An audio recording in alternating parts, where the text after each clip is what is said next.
Yeah, we didn't execute very well. We did have some open looks that we didn't knock down, but there were a few possessions that we'd love to have back. We just got into a little bit of a rush and either took some difficult shots or turned it over once or twice. But I think the difference in the game really was just the fouling. They shot 32 free throws to our 10. It's just hard to win a game.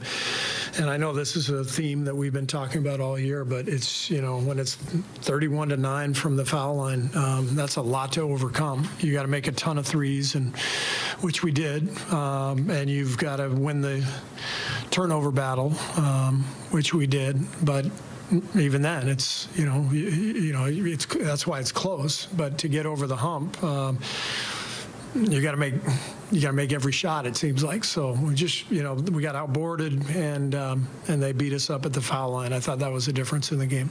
How do you solve that? You guys took I think 22 more threes. Yeah. You kind of know who you are offensively. When other teams are going downhill and you guys are kind of spraying from outside, like how do you fix that? Well, some of them you can't fix, but the ones that are fixable, we got to fix. We can't reach. We had some reaching fouls. When they're in the bonus. There's going to be fouls in the game, but we committed too many. I thought that we didn't need to commit, and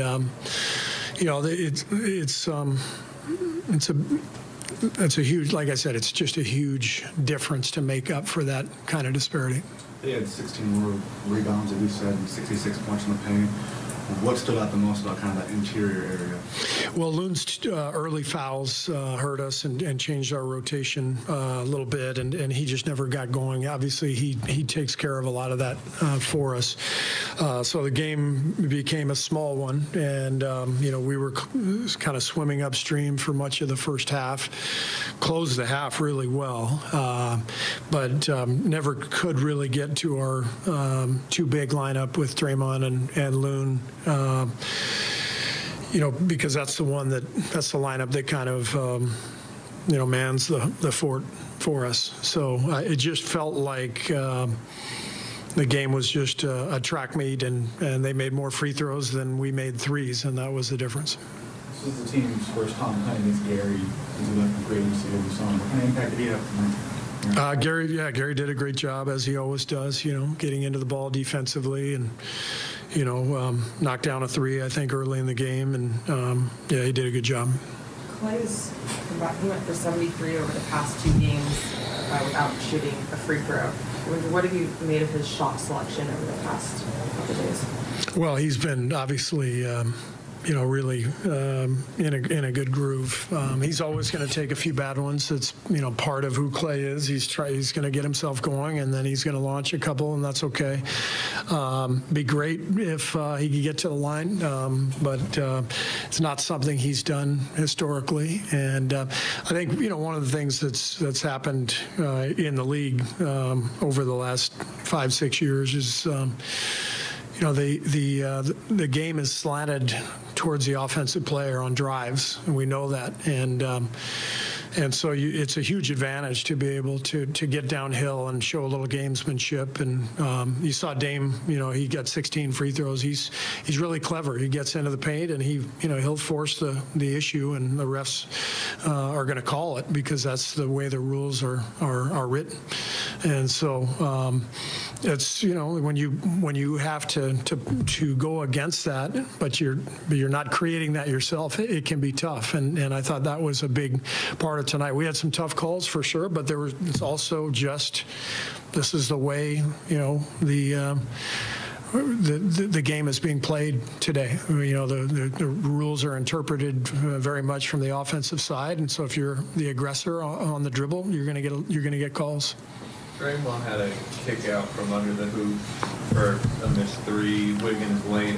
Yeah.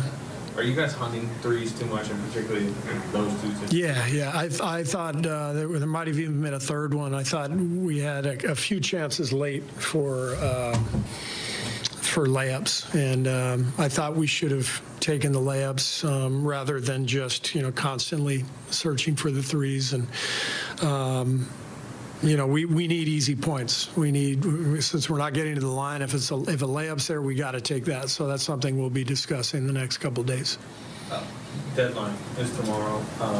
Your situation feels more unsettled than maybe in past years. I know historically you guys don't move that often, and I know you're not, the one necessarily pulling the lever, but what do you expect and how involved will you be over the next? I have no idea. I haven't talked to Bob today. If something was happening, he'd call me, and so tomorrow's the deadline. So that's up to Bob and his group. Do you guys feel a little bit more on stuff? I know you said last week you didn't think anything was going to happen, but does it feel more possible than in past years?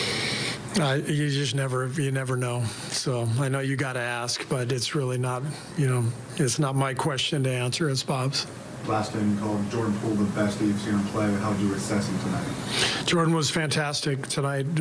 He followed up in that last game with another great game tonight. Effort was great defensively, playing with a lot of confidence. Taking care of the ball. Just really, really proud of his growth and impressed by everything he's doing out there.